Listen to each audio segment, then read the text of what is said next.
പൂരം നടത്തിപ്പിലെ നിയന്ത്രണങ്ങൾക്കെതിരെ പ്രതിഷേധം ശക്തമാക്കി ഉത്സവാഘോഷ കമ്മിറ്റികളും പൂരപ്രേമികളും. സംസ്ഥാന സർക്കാർ ഇടപെട്ട് നിയമനിർമ്മാണം നടത്തണമെന്നാണ് ആവശ്യം. തിരുവമ്പാടി പാറമേക്കാവ് ദേവസ്വങ്ങളുടെ നേതൃത്വത്തിൽ വിവിധ ഉത്സവാഘോഷ കമ്മിറ്റികളുടെ യോഗം ഇന്ന് തൃശ്ശൂരിൽ ചേരും. വിവരങ്ങളുമായി ആനന്ദ് പുതൂറൊപ്പം ചേരുന്നു. ആനന്ദ്, പൂരം നടത്തിപ്പിലെ നിയന്ത്രണങ്ങളിൽ വലിയ ആശങ്കയുണ്ട്.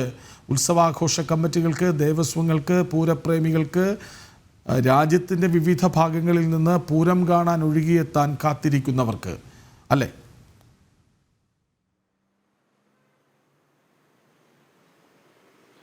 തീർച്ചയായിട്ടും കൃഷ്ണരാജ്, അതായത് ഹൈക്കോടതിയുടെ ഈ ആനെഴുന്നേൽപ്പുമായി ബന്ധപ്പെട്ടുകൊണ്ടുള്ള ഈ ഒരു നിയന്ത്രണങ്ങളുടെ നിർദ്ദേശങ്ങൾ കടുപ്പിച്ചതോടെ കൂടി തന്നെയാണ് ഇത്തരത്തിൽ ഈ പൂരം നടത്തിപ്പുകളെല്ലാം പ്രതിസന്ധിയിലേക്ക് എത്തിയതായി അതിനുമായി ബന്ധപ്പെട്ടുകൊണ്ടുള്ള ഭാരവാഹികൾ പറയുന്നത്. ഈ ഒരു നിയന്ത്രണങ്ങൾ വെച്ചുകൊണ്ട് യാതൊരു കാരണവശാലും ഉത്സവങ്ങളാവട്ടെ പൂരങ്ങളാവട്ടെ അതെല്ലാം ഒന്ന് ആഘോഷത്തോടു കൂടി നടത്താൻ സാധിക്കില്ല എന്ന് തന്നെയാണ് ഈ ക്ഷേത്രം ഭാരവാഹികളും ഉത്സവാഘോഷ കമ്മിറ്റികളും എല്ലാം വ്യക്തമാക്കുന്ന ഒരു പ്രധാനപ്പെട്ട കാര്യം.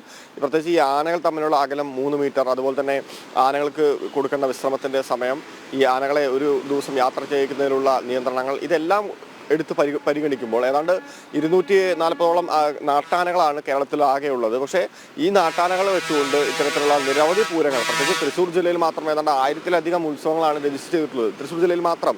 അപ്പോൾ സംസ്ഥാനത്തിന് ഒട്ടാകെ എടുത്ത് പരിശോധിക്കുകയാണെങ്കിൽ അത് ആയിരക്കണക്കിനുണ്ടായിരിക്കും. അപ്പോൾ ഇത്രയും കുറഞ്ഞ ആനകളെ വെച്ചുകൊണ്ട് ഇത്രയും വലിയ ഉത്സവങ്ങൾ, ഇത്രയും എണ്ണപ്പെട്ട ഉത്സവങ്ങൾ നടത്തുന്നതും ഈ നിയന്ത്രണങ്ങൾക്ക് ഇടയിൽ നിന്നുകൊണ്ട് നടത്തുക എന്ന് പറയുന്നത് അപ്രായോഗികമാണ് എന്ന് തന്നെയാണ് എല്ലാ ദേവസ്വങ്ങളും വ്യക്തമാക്കുന്ന പ്രധാനപ്പെട്ട ഒരു കാര്യം. അതുകൊണ്ട് തന്നെ ഈ തുടക്കം മുതൽ തന്നെ തൃശ്ശൂരിൽ നിന്ന് തന്നെയാണ് ഏറ്റവും വലിയ പ്രതിഷേധങ്ങളും ഉയർന്നിരുന്നത്. ഈ പാറമേക്കാവ് തിരുവമ്പാടി ദേവസ്വങ്ങളുടെ നേതൃത്വത്തിൽ സംയുക്തമായിക്കൊണ്ട് തന്നെ ഒരു പ്രതീകാത്മക പൂരം വടക്കുന്നാഥന്റെ നടയിൽ നടത്തിയിരുന്നു.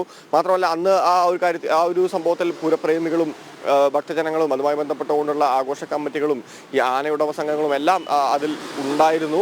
അതിൻ്റെ ഒരു തുടർച്ചയെന്നോണം നിരവധി പ്രതിഷേധ സംഗമങ്ങളാണ് ജില്ലയിലെമ്പാടും നടന്നിട്ടുള്ളത്.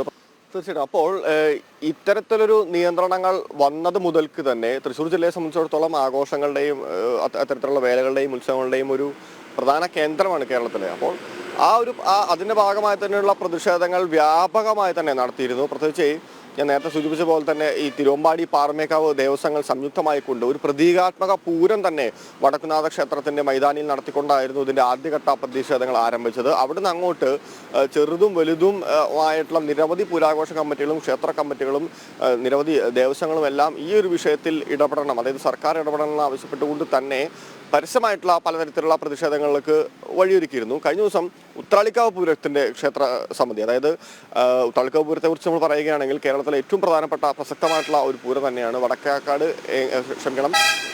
വടക്കാഞ്ചേരി, ഏങ്കക്കാട്, കുമരനെല്ലൂർ എന്നീ 3 ദേശങ്ങളാണ് ആ പൂരം നടത്തുന്നത്. ആ 3 ദേശ കമ്മിറ്റികളും തൃശ്ശൂർ ജില്ലയിലെ ഒട്ടുമിക്ക ക്ഷേത്ര കമ്മിറ്റികളും കൂടി ആ ഉത്രാളിക്കാവ് ക്ഷേത്ര നടയിൽ ഇന്നലെ പ്രതിഷേധ യോഗം നടത്തിയിരുന്നു. ആചാരങ്ങൾ സംരക്ഷിക്കുക, ഉത്സവങ്ങളെ സംരക്ഷിക്കുക എന്നുള്ള മുദ്രാവാക്യം ഉയർത്തിക്കൊണ്ട് തന്നെയാണ് അത്തരത്തിൽ ഒരു ഇടപെടൽ സർക്കാരിൻ്റെ ഭാഗത്തുനിന്ന് ഉണ്ടാവണം എന്നാവശ്യപ്പെട്ടുകൊണ്ട് നടത്തിയിട്ടുള്ളത്. അതിനുശേഷം ഇന്നലെ വൈകുന്നേരത്തോടു കൂടി തന്നെ ആറാട്ടുപുഴ ക്ഷേത്രം, അതായത് ആറാട്ടുപുഴ ക്ഷേത്രത്തിലെ ഉത്സവത്തിന് ഏതാണ്ട് 1400-ലധികം വർഷത്തെ ചരിത്രമുണ്ട്. ഒരുപക്ഷെ പൂരങ്ങളെല്ലാം ആരംഭിച്ചിട്ടുള്ളത് ആറാട്ടുപുഴയിൽ നിന്നാണ് എന്നുള്ളതാണ് ഒരു ചരിത്രം പറയുന്നത്. പല രേഖകളിലും അത് വ്യക്തമാക്കുന്നുണ്ട്. അപ്പോൾ ആറാട്ടുപുഴ ക്ഷേത്രത്തിലെ ഏറ്റവും പ്രത്യേകത എന്ന് പറയുന്നത് അവിടുത്തെ ആ ഉത്സവത്തിന് തന്നെയാണ്. അതിന് പല പ്രത്യേകതകളുണ്ട്. പ്രത്യേകിച്ച് ഈ ചടങ്ങുകളുടെ ഒരു അധിക സ്വഭാവം, അതായത് മറ്റുള്ള പൂരങ്ങളിൽ നിന്നൊക്കെ അപേക്ഷിച്ചുകൊണ്ട് ഏറ്റവും അധികം ചടങ്ങുള്ള ഒരു പൂരമാണ് ഈ ആറാട്ടുപുഴ ശാസ്താവ് ക്ഷേത്രത്തിൽ നടക്കുന്ന പൂരം. അപ്പോൾ ആ പൂരം നടത്താൻ പറ്റാത്ത ഒരു സാഹചര്യത്തിലേക്ക് ഈ നിയന്ത്രണങ്ങൾ കൊണ്ടെത്തിച്ചിട്ടുണ്ട് എന്ന് തന്നെയാണ് അവിടുത്തെ ക്ഷേത്ര ഉപദേശക സമിതി അംഗങ്ങൾ വ്യക്തമാക്കിയത്.